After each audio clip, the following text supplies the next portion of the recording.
We are very happy to be here, though, and to have Mina invite us for this event.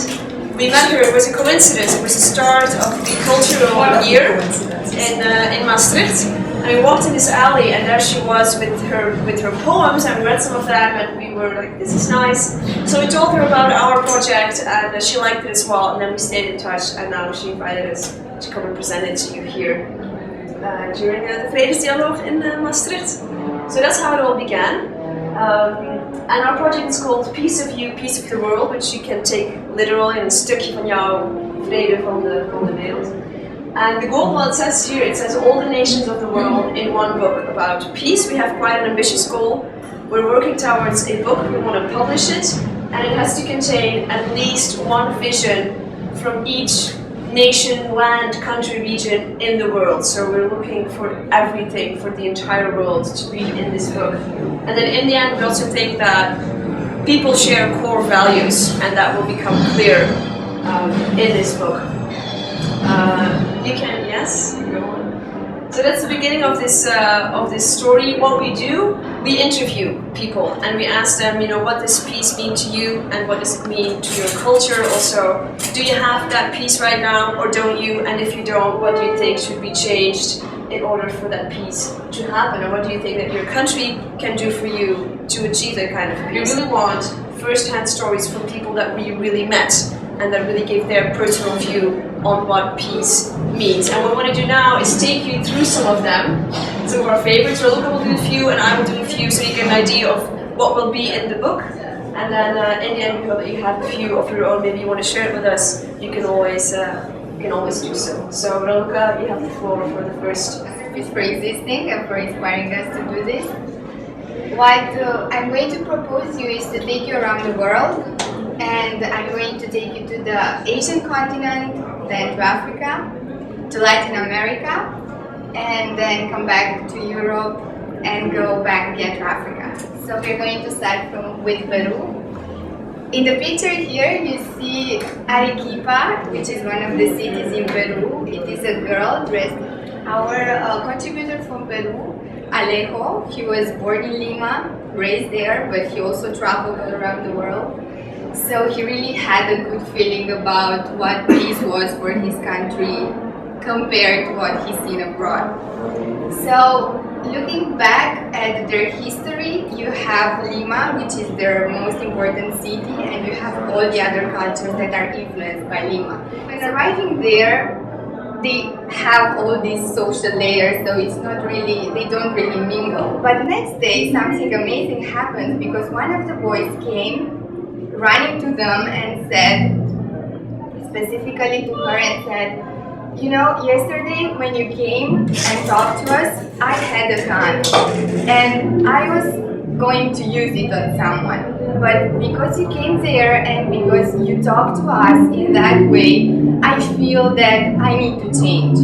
So now the boy is doing his own missionary work and speaking with other people involved in street gangs and help them become better. So actually for South Africa, peace means be. So for South Africa, peace is connection, connecting to the others in a kind way. And now we can move forward to Brazil. Here you see a picture of from Brazil, Monique. Is a carioca who lived in the slums of Rio de Janeiro, and she had a harsh life because one of her sisters was killed in a street fire exchange between rival bands. And for her vision, so she wants her sister not to be another number on someone's list, and everybody moves forward. She said when the Czech Republic separated from Slovakia, which went very peaceful by the way, they expected the people to have wealth soon, the same wealth that we have here in the West. They expected it to grow there. but it didn't, because there's still a lot of corruption, and therefore we will have that balanced soul, and we will have the possibility we need to pay forward to the society. So she says you have to do good, you have to do your best. Environment and the country you live in is very, very important for your perception of what peace is, and we all, I assume, all know what is going on there more or less at the moment. And our contributor said, you know, peace means to live a life where your rights are guaranteed. He lived in 10 different countries before he could finally return back to Palestine. It's not really something very special. This was our very first contributor, actually, Shauna from New Zealand. She was really happy and enthusiastic to tell her story. And she told the story about respect mostly for the environment.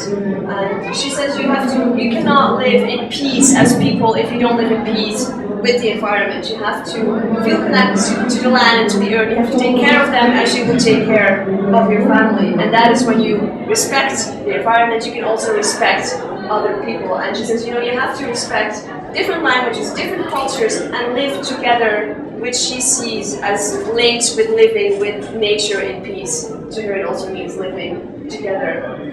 Stories, important values that we share into the book, and come to the conclusion, maybe I think that people are not so different than we actually think, and that we all share the same values actually when it comes to peace. It doesn't matter if you come from a conflict area, or you grew up here in the West with all the wealth you can imagine, or you're super poor and you live in the favelas in Brazil. It doesn't matter. We all strive for peace and we all want peace. And to everybody, although there are differences, of course, it kind of means the same thing in the end, which is, of course, very good. So we have a website which is called dothingsbig.com. It's the overarching, it's super long, but you can see it. And of course, if you have a few of your own, you know, you're more than happy to share with us.